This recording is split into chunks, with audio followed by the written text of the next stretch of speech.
I'm very afraid. I'm fed up. I've been running away from war for 20 years. I just want a safe life. Like her mother and most Cambodians, Chap Thun has a horror story to tell. My husband was a soldier. He died on the battlefield. It was tough during Pol Pot's time.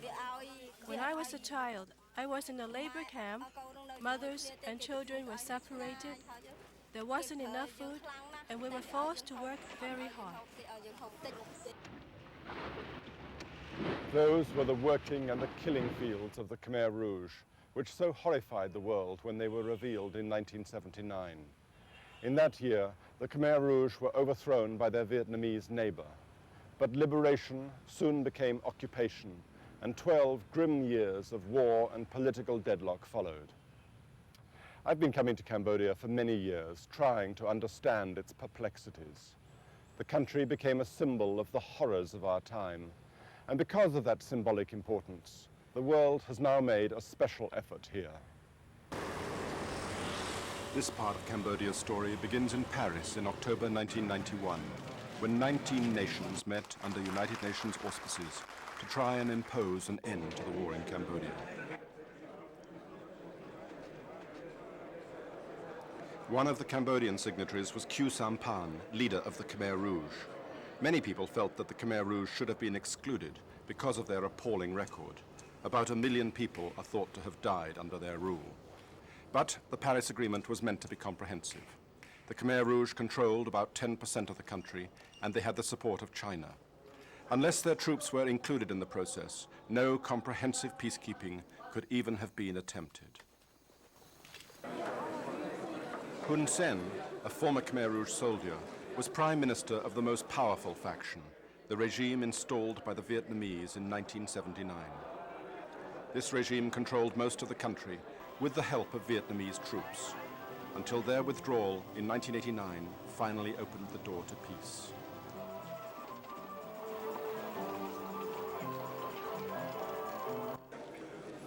Son San was leader of the Khmer People's National Liberation Front, a small faction that, although anti-communist, was allied to the Khmer Rouge against Vietnamese occupation. Prince Ranariddh led the fourth faction, Phun Sen Pech, whose small army, perched on the Thai border, was aligned with the other groups opposing Hun Sen's Vietnamese-backed government in Phnom Penh. Ranariddh was the son of Prince Sihanouk, who had led the resistance to the Vietnamese occupation.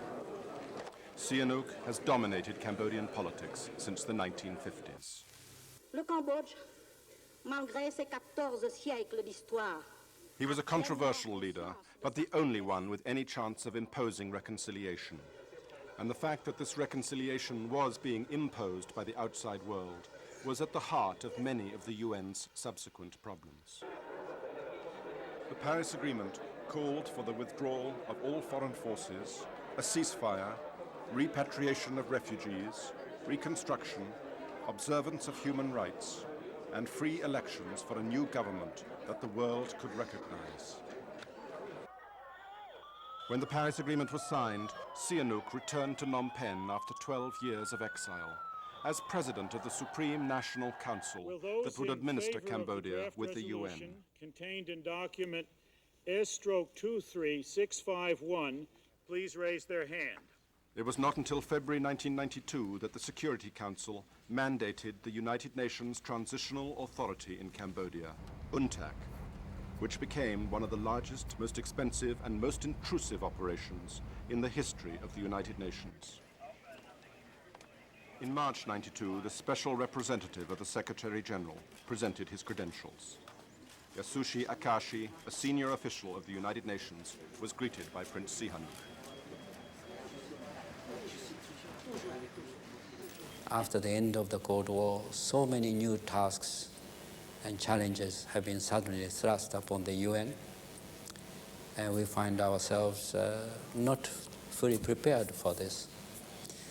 So after our arrival, there were agonizing moments of waiting for the arrival of experts, especially in the area of civil control, and also arrival of the military contingents and civilian police.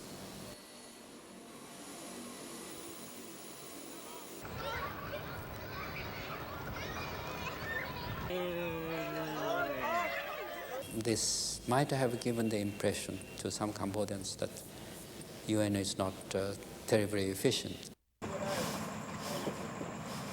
Such inefficiencies made it much harder for the UN ever to grasp control of the Cambodian factions, as the Paris Agreement mandated it to do. Eventually, but too slowly, UNTAC grew to contain 15,000 troops and 5,000 civilians. For the first time ever, Japanese troops took part in a peacekeeping operation.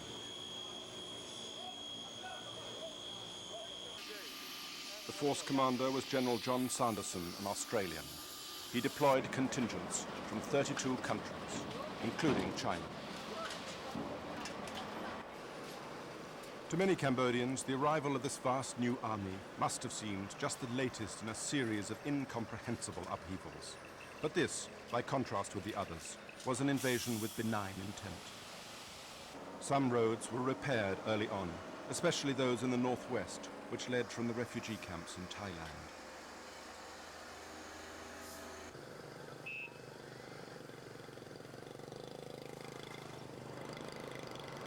The UN was charged with repatriating the 370,000 refugees who had fled to the Thai border. Mrs. Tramsutonda had been in these camps for over 12 years. For Cambodians, stable structures and family life are only memories. Almost everyone in this photograph of her relatives is dead.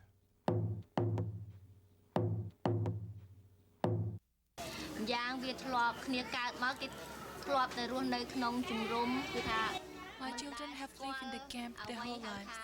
They have no idea of village life. All they know is jungle.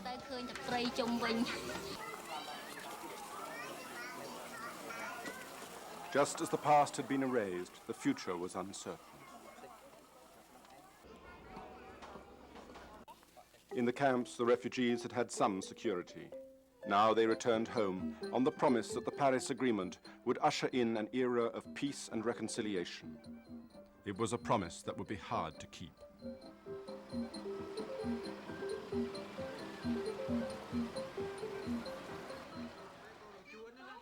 Prum Sek had been a soldier fighting the Khmer Rouge before their victory in 1975. He too had been in the camps for over 12 years.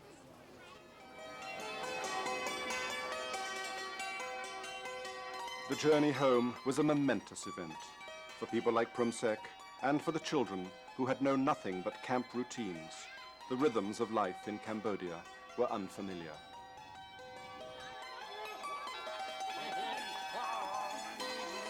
Prum Sek was lucky. Many returning refugees found no family.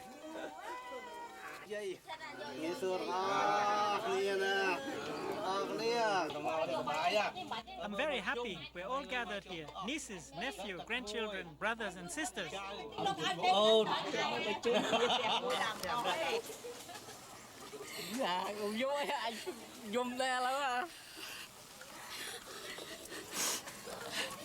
Prum Sek's nephew, On Lay, also returned to find his sisters, who lived in the countryside near to Phnom Penh.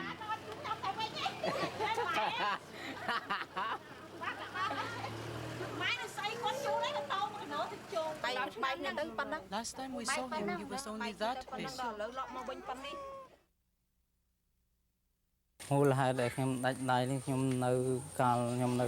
I lost my arm when I was a soldier with San's army near the frontier. I was clearing landmines when one exploded.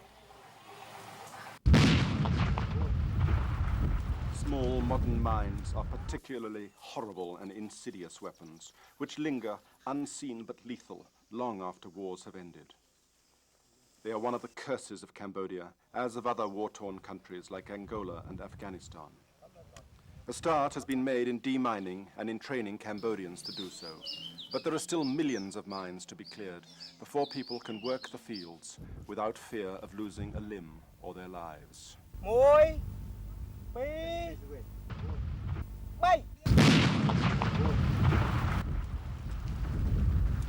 Under the Paris Agreement, all factions promised to contain and demobilize their troops in cantonments and to surrender their weapons. Soldiers were happy at the chance of going home. First, I get civilian clothes, then I go home to my wife and children.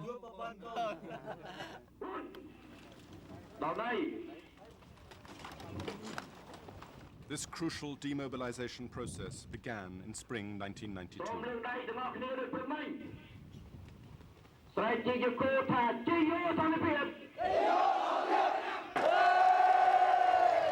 But it did not go far enough. Soldiers of the Phnom Penh regime handed in some of their weapons. 1687. Many of them were old or obsolete. Soldiers of the two smaller non-communist factions also demobilized as they had promised.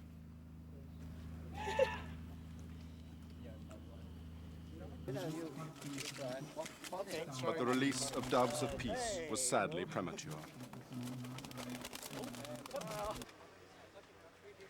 The Khmer Rouge refused to demobilize and denied Akashi and General Sanderson free access through their area of Pai Lin in western Cambodia.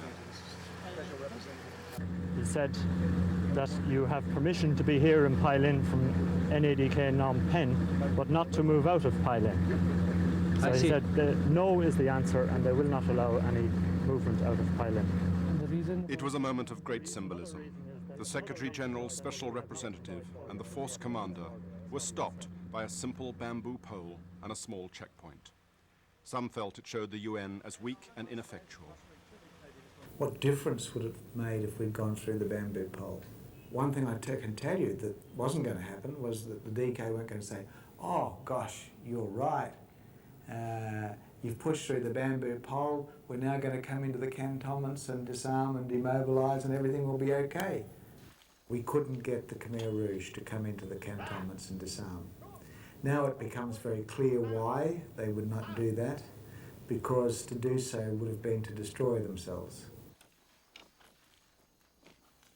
From mid-1992, the Khmer Rouge were effectively out of the peace process. Along the Thai border, the movement was becoming rich, selling gems and timber through Thailand. This massive illegal exploitation brought the Khmer Rouge millions of dollars a month. This offset the fact that they were no longer receiving direct Chinese support. The environmental effects have been disastrous.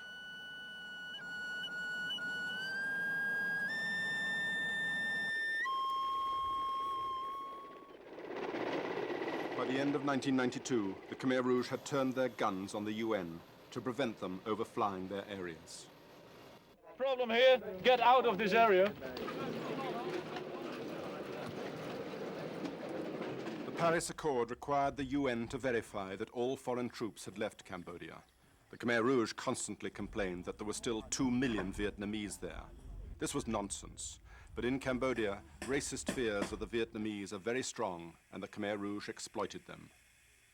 Sure, the Khmer Rouge will agree to cantonment, but not unless the filthy Vietnamese are completely withdrawn from Cambodia.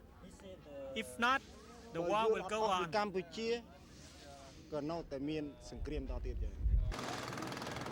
Many of the fishermen on the Mekong are Vietnamese.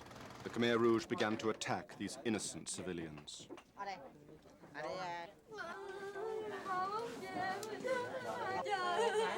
In this one floating village, over 30 men, women and children were killed in a Khmer Rouge massacre in March 1993. People had been in a video parlor when the Khmer Rouge came aboard and shot indiscriminately.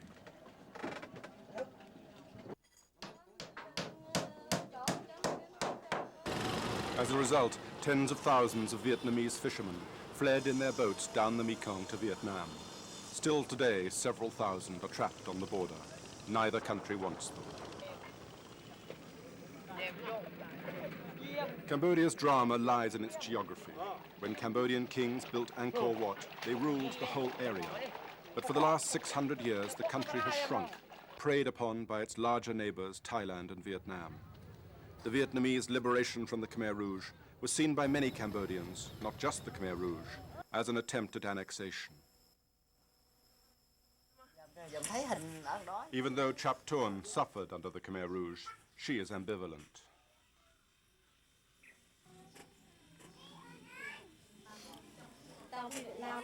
Since the Vietnamese liberated us, I realized that there's still war.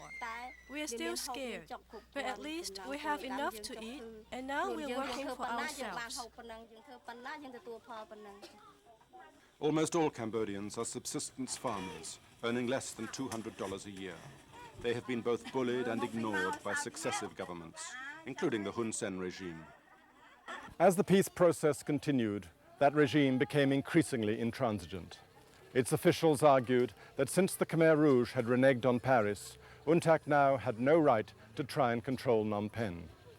But this was a circular argument, for the Khmer Rouge had used UNTAC's failure to control Phnom Penh as their excuse for opting out. The UN was caught between a rock and a hard place. UNTAC officials feared that if they tried to control the peace process more aggressively, then the whole thing might collapse. On the other hand, the very lack of control made the peace process ever more perilous. It was not just the Khmer Rouge who were illegally exporting Cambodia's wealth. The Hun Sen regime was doing it also. So were the two smaller factions. So if we actually catch, at any time in the future, a barge from here, tell us that they're going to Thailand, they will be in violation of this ban. So could you explain this to the gentleman, that what is there, so that he is aware of the ban? The gentleman did not seem unduly concerned.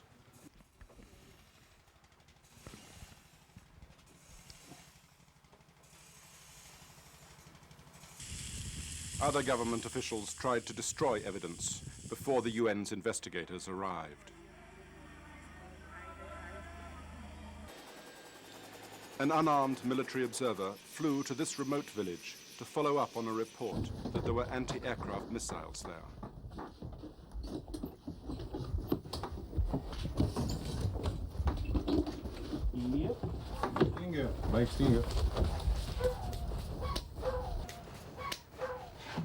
He was expecting, and he got, an argument.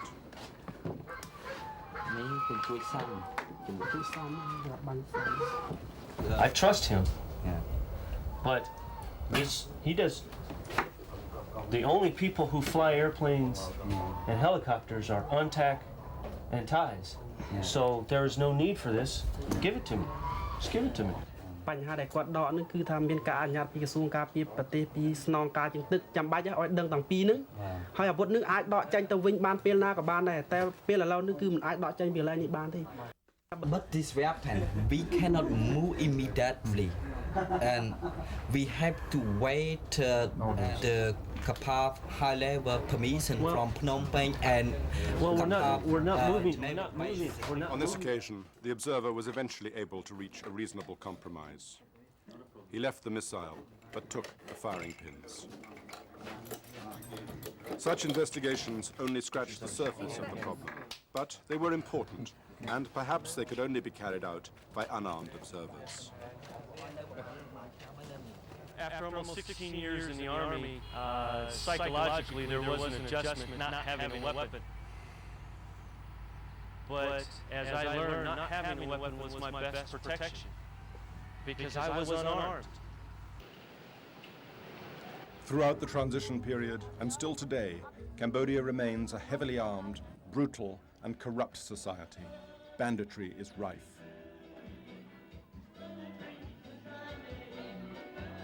At some nightclubs and restaurants, guns are checked like hats. But usually, no such precautions are taken.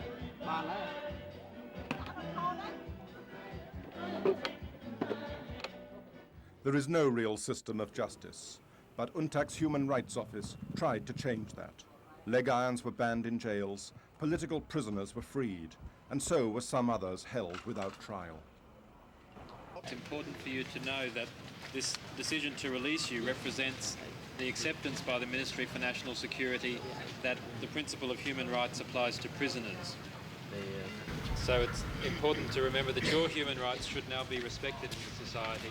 Till now, human rights had been an alien concept to Cambodian rulers. UNTAC could do nothing for prisoners of the Khmer Rouge, and the gains made in Phnom Penh remained vulnerable. But there was a political spring in Phnom Penh. Several brave human rights groups recruited hundreds of thousands of members.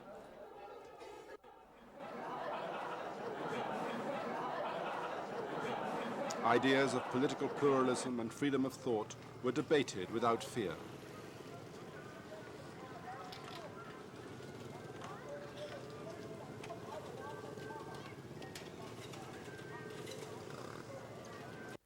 There was a free press for the first time ever. His Excellency Yasuki and several personalities. The Supreme National Council still met, and UN human rights covenants were signed by Prince Sihanouk and all the Cambodian factions. The signature of the Khmer Rouge president, Khieu Samphan, hardly raised confidence, but it is always important to keep the moral pressure on. Although there was no peace, the UN proceeded with the election, and it became the real raison d'etre of UNTAC. It was a dangerous gamble. I'm from the Philippines, from Cebu City. Yeah, I'm here as a UNV. Now we're posted here in Srey Santhor in Kampong Cham as district electoral supervisors. I work with Mary and Claudette, so we're here, 3 ladies. And we are now on our way to Tes Kandal. We're going to open up a new site on Monday. Remy Mondigo and Mary McKay were 2 of the 700 UN volunteers. They had left their jobs and their families for over a year to help prepare the elections in Cambodia. It would be very important for them to have their voting card, so we would like him to encourage people to come here to the pagoda to get their card.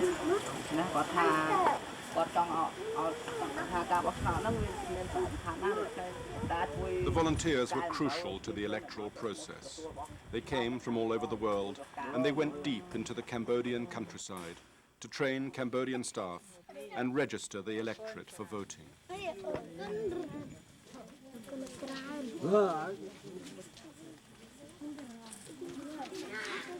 The registration process was itself a great success. Over 4 million people came to be photographed, enrolled, and given registration cards.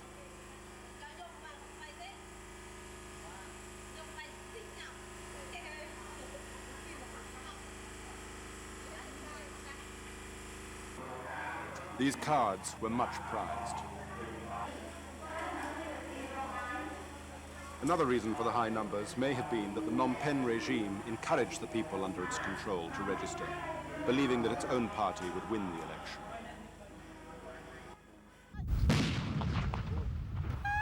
But then 2 Cambodian staff were killed when the Khmer Rouge attacked a registration office.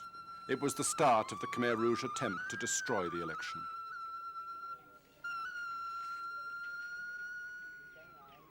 We fired through the door. Phew!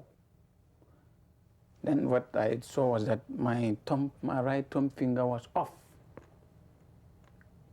The bullet cut off my right thumb finger. There was blood.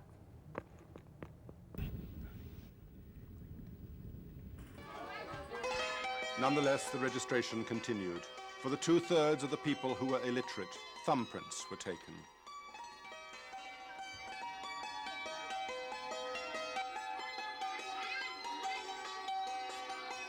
By now, refugees from the border were being reintegrated. Onlay came to register.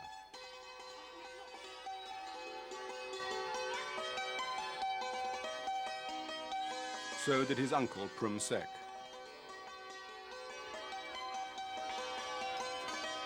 Prum Sek was now building a new house in the village to which he had returned. Later, he became an electoral official.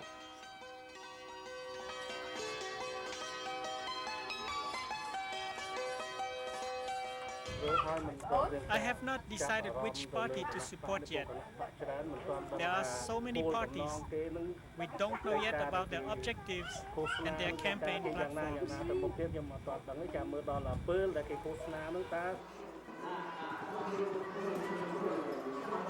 In all, 20 parties competed in the election, each with its own symbol on the ballot paper.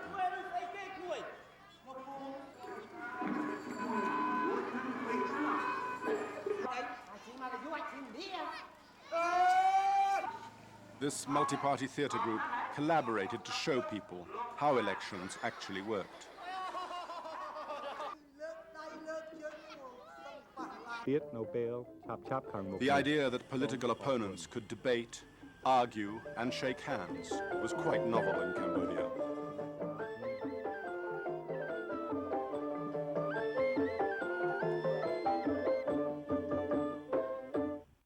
Pluralism quickly took root.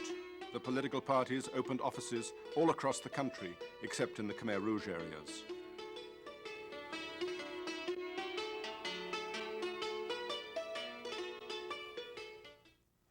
But UNTAC was unable to eliminate traditional political conduct, violence and intimidation. The worst offender outside of the Khmer Rouge was the Phnom Penh regime itself. The ruling People's Party, till recently the Communist Party, found democracy very hard to accept. Its agents concentrated their attacks on its main opponent, Fun Sin Pek. Over 100 Fun Sin Pek officials were killed or wounded.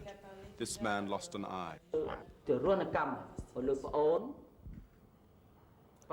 They torture you, but you don't dare to point out who it was. But do you know who tortured you?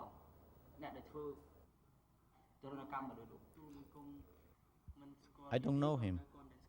I just know his name because the villagers told me. UNTAC's protests were in vain. The violence continued. The regime's agents were often freelance vigilantes whose activities were easily denied.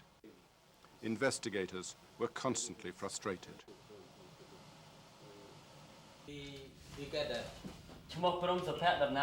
Even at multi-party meetings arranged by UNTAC, government and People's Party officials blandly lied and denied responsibility.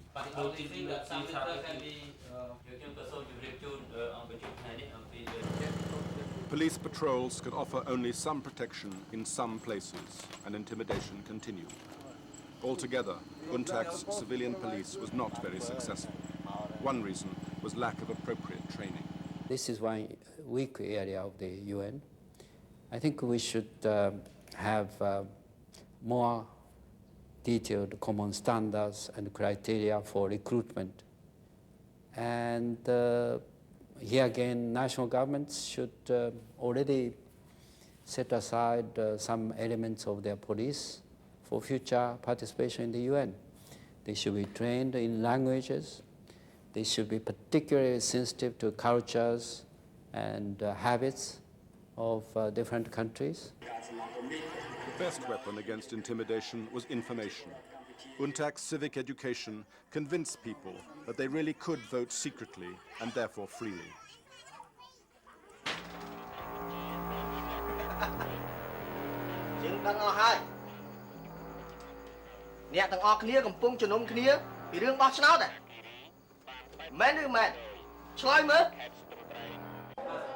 The star of this soap opera, Nu Sandap, lost all of her children under the Khmer Rouge.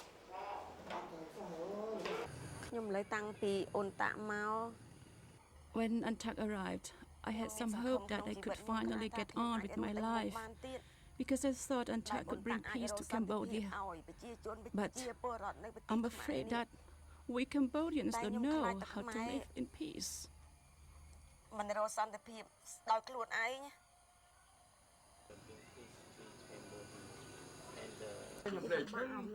Despite, or perhaps because of her fears, Nu Sandap remained in the truth.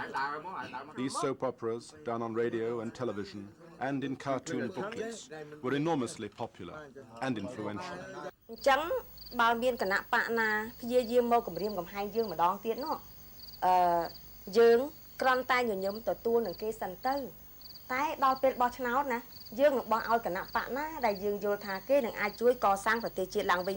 វាល្អទៅហើយចាហើយក្នុងការបោះឆ្នោតជាសម្ងាត់នោះនឹងអាចការពារពួកយើងពីពួកខលខូចទាំងនោះបានយ៉ាងពិតប្រាកដណាមីងយ៉ាងហើយខ្ញុំជឿថាប្រជាជនខ្មែរដែលមានទៅបោះឆ្នោតគេមិនមែនរាវទេ The Cambodian people will not vote blindly. They will vote for the candidates they know best. So UNTAC explained how and why to vote. From TV and radio. The experience in Cambodia shows that radio can be crucial to peacekeeping missions.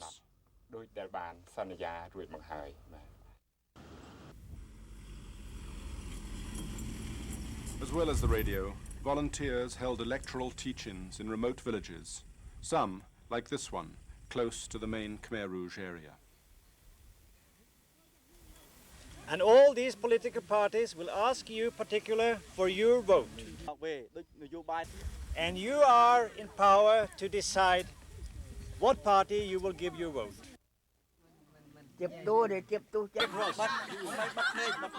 Okay.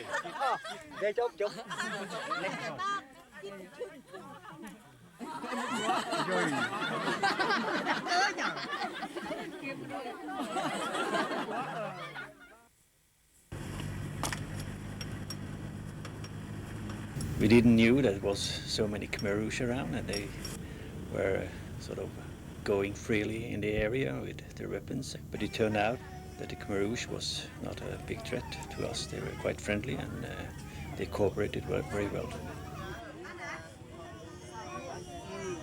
After sort of January, February, the Khmer Rouge adopted a harder line against UNTAC or even staff up there.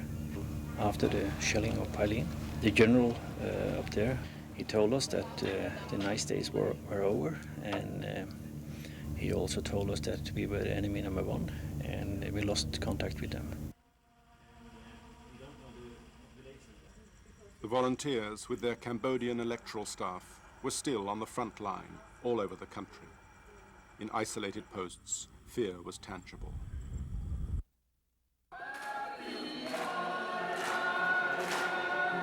There were a few rare moments of relaxation in Phnom Penh.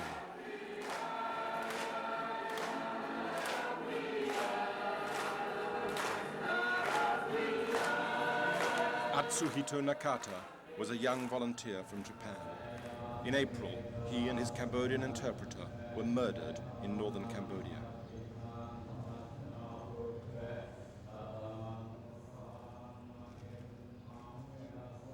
His parents came from Japan for his funeral.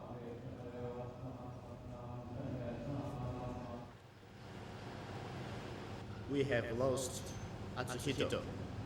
However, in spite of our grief, we still believe firmly in what Atsuhito had believed in. Pax omnibus.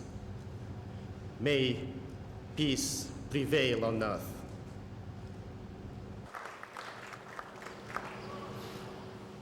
He was a very close friend of mine, and we used to crack jokes all the time.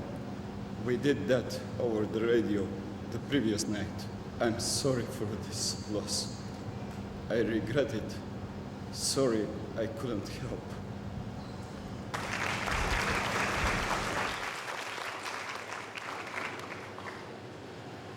And when that incident happened, obviously we all jumped to conclusions immediately that that was the beginning of those acts of violence against the electoral process.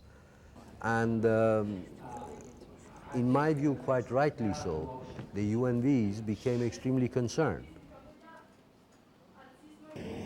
For example, I'm not given my EFB at home because I suddenly find things are too much for me.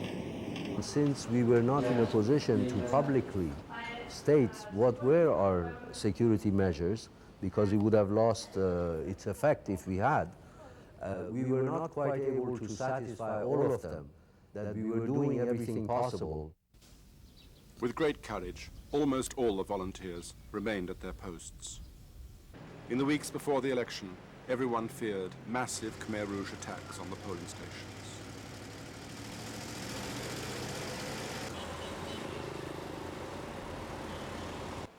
Security was increased everywhere.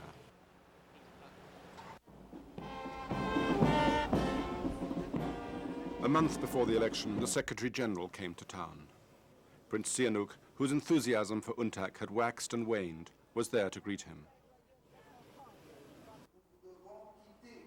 In spite of the difficulties, in spite of the opposition of certain political parties, we will succeed, you will succeed, and we will have elections.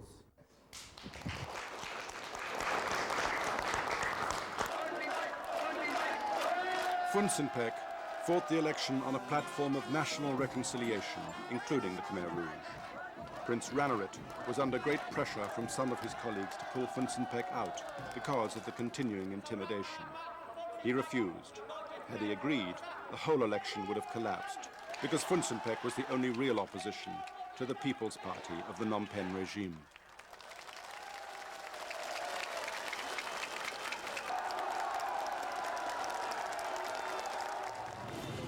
The People's Party, by contrast, offered no prospect of reconciliation with the Khmer Rouge. It was increasingly confident of victory, and its rallies were slick, well-financed, and well-organized.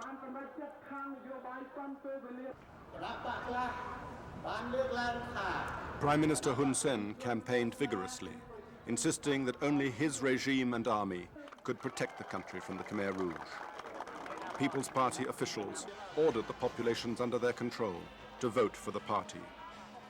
The Khmer Rouge warned that to vote would be to commit suicide.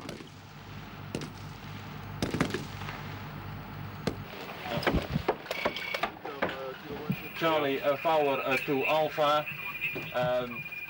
Shooting in the area, investigating, wait out. In early May, Khmer Rouge attacks and threats increased further. Nerves became more and more taut as the apparently inevitable showdown approached. Much of the international media coverage added to the sense of gloom and fear.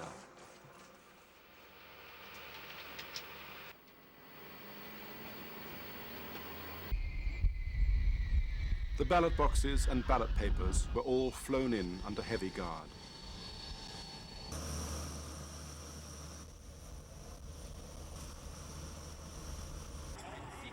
They were distributed around the country to provincial electoral headquarters.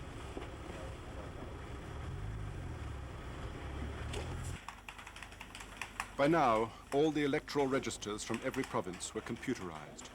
More than 4 million names were ready for the complicated process of verification and counting.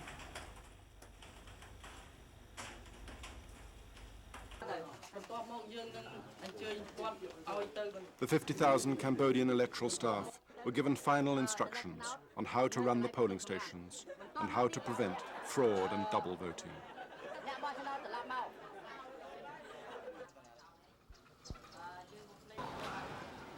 On the eve of the election, the streets of Phnom Penh emptied.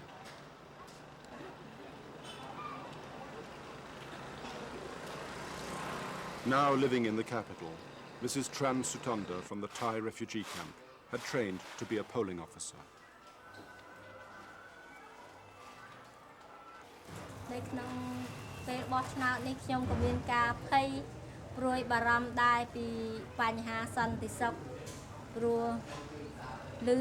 I'm so afraid.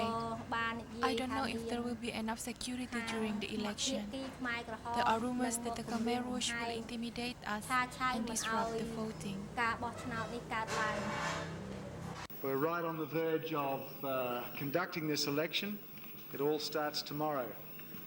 It's not going to be easy.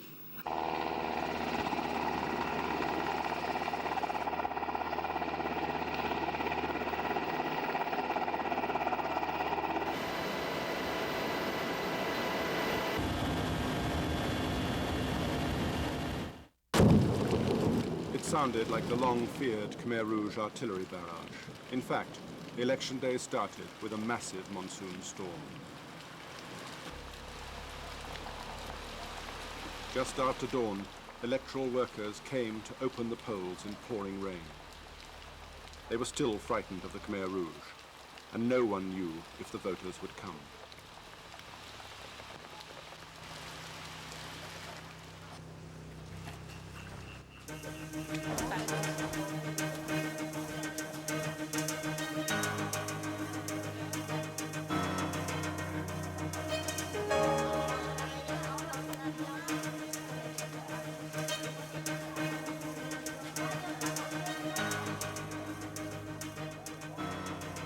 Soldiers were deployed everywhere.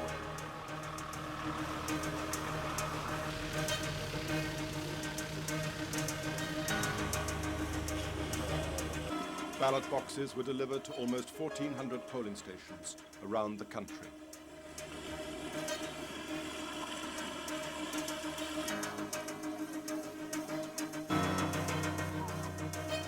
Everyone was still terrified.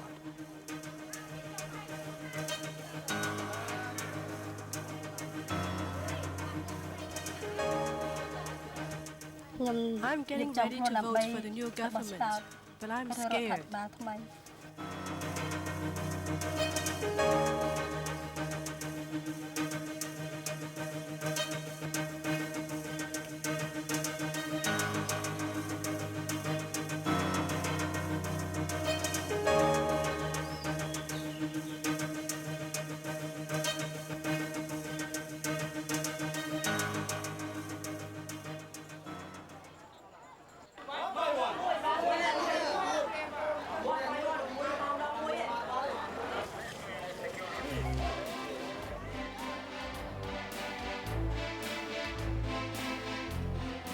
To widespread astonishment and relief, the Khmer Rouge onslaught did not take place.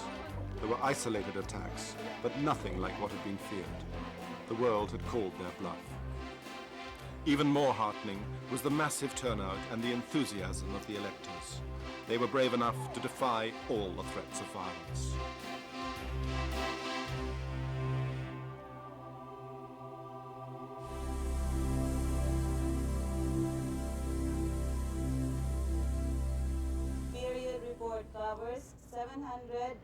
On the first day, over 40% of the voters came to the polling stations. 8,969. I say again, 8,969.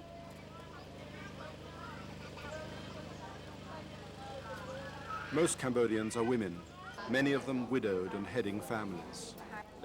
Chap Tuan voted in the hope that their problems would be taken seriously by the new government.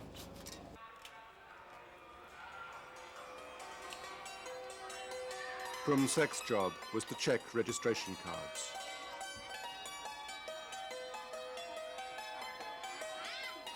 His nephew On Lay came to vote. His concerns were for job training of amputees and for the demining of the countryside.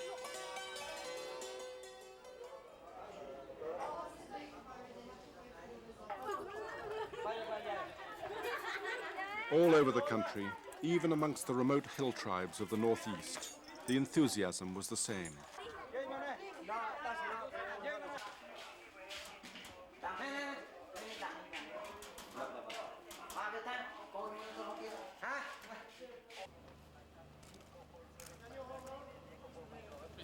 The Prime Minister, Hun Sen, exuded confidence. In some places, the turnout was almost too good to be true. 99%. The seals on some ballot boxes broke in transit, but the complicated logistics worked well. Above all, people believed in the secrecy. People coming to vote were not afraid to ask each other who they would vote for. They were not scared that the different parties would take revenge. They had no worries at all. See you next time. I hope to see you in Mozambique. Next election. Maybe you can come to be IPSO. Okay? I will vote like the young will vote. I will vote there, you come to be IPSO. Right?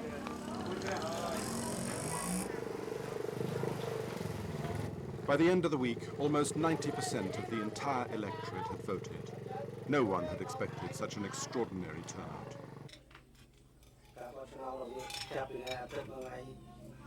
The voting went on from Sunday to Friday. The result was very good. A lot of people turned out, women, men, all sort of people. We had protection from the UNTAC military force. I'm very happy. I hope it will last.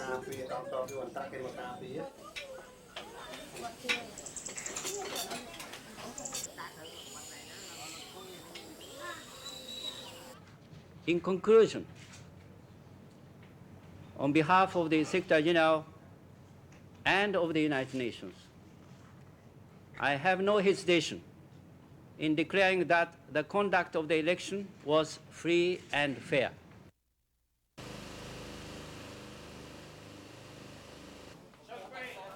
The voting had been very moving. It disproved the idea that some people are too uneducated to understand elections. The results showed that the Cambodians knew exactly what they wanted.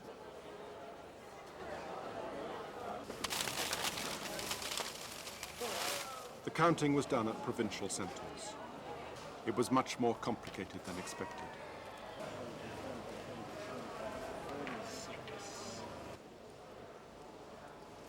For a week, the results were announced on a rolling basis twice a day. When I told you at noon, the electoral workers are checking all the results. In Phnom Penh, Funcinpec is ahead with 129,200. To many people's surprise, Funcinpec established an early lead. Millions of people had clearly defied government intimidation. The regime's officials became increasingly agitated. They protested at Radio UNTAC carrying the running results. They began to allege that there were serious irregularities.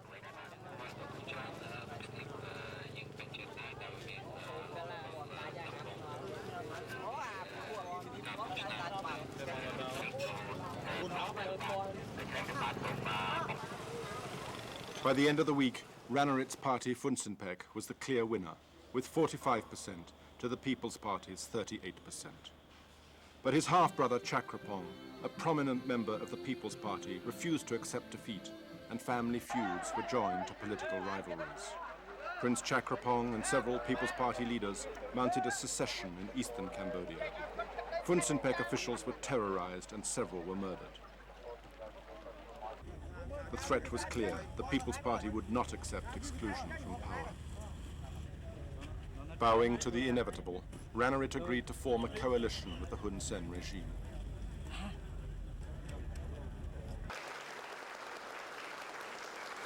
At its first meeting, the newly elected Constituent Assembly voted unanimously to annul Prince Sihanouk's overthrow as head of state in 1970.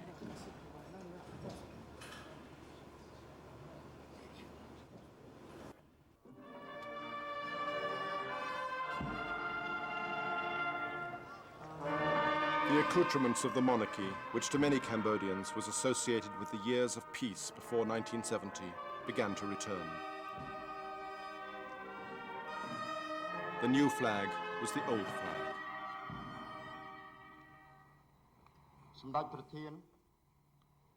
At its second meeting, the Assembly endorsed the interim coalition of Funcinpec and the People's Party. It would hold power until a new constitution was adopted by the Assembly.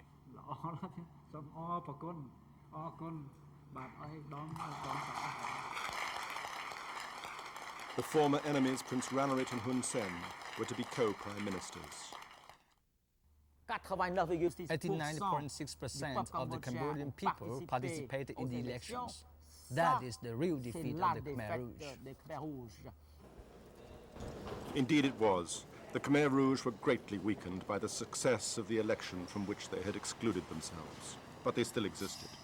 In July, their leader Khieu Samphan returned to Phnom Penh to demand a role in the new Cambodia. In the spirit of national reconciliation and as in response to the appeal of His Royal Highness, we have proposed to establish a quadripartite army. This is a game being played by the Khmer Rouge. They want the so-called quadripartite army, including the State of Cambodia faction. Fun Sinpec, KPNLF and themselves. This is out of date now. Now we have neither Fun Sinpec nor State of Cambodia forces, only the National Army.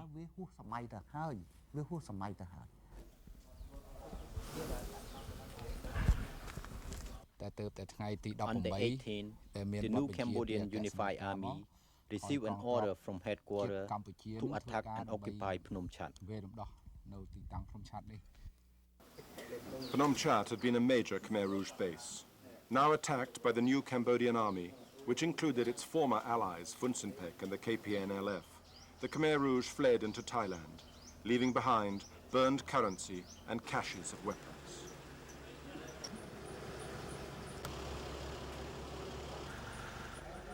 After Prince Ranariddh offered an amnesty, thousands of Khmer Rouge soldiers defected.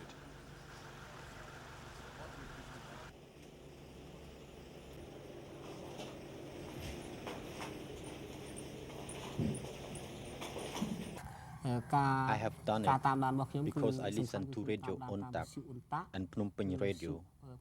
They broadcast about the Khmer Rouge problem and appeal to all parties to reconcile.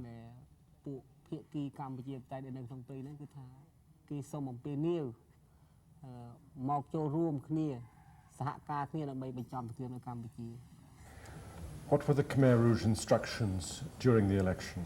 The Khmer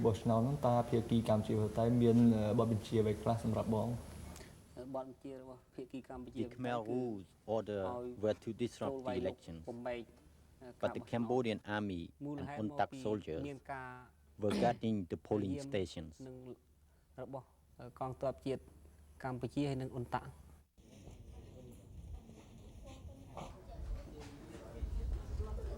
These young men, some of them just boys, are all defectors from the Khmer Rouge. For them, the war is over now, and one can hope that for the rest of Cambodia, it will soon be over too. Cambodia's future is still uncertain. It's up to the Cambodians now. But one thing is certain, and that is that the country has a much better chance of peaceful development today than it did before the United Nations came here. UNTAC had its failures, partly because of poor planning and mismanagement. It was unable to grasp control of the factions as it was mandated to do. It was unable to push Cambodia very far towards a decent system of justice.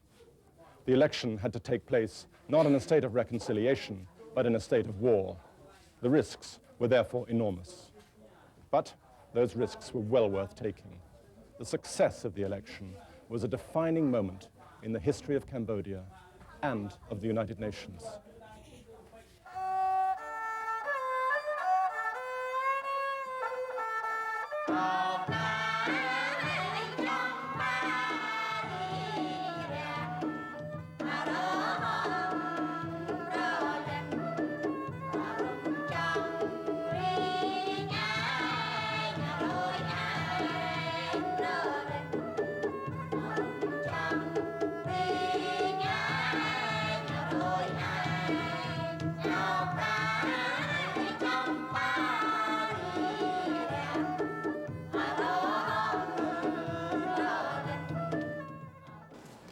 In September 1993, Prince Sihanouk was restored to the throne of Cambodia. UNTAC's work was ended when the constitutional monarchy was adopted and the coalition government was formalized.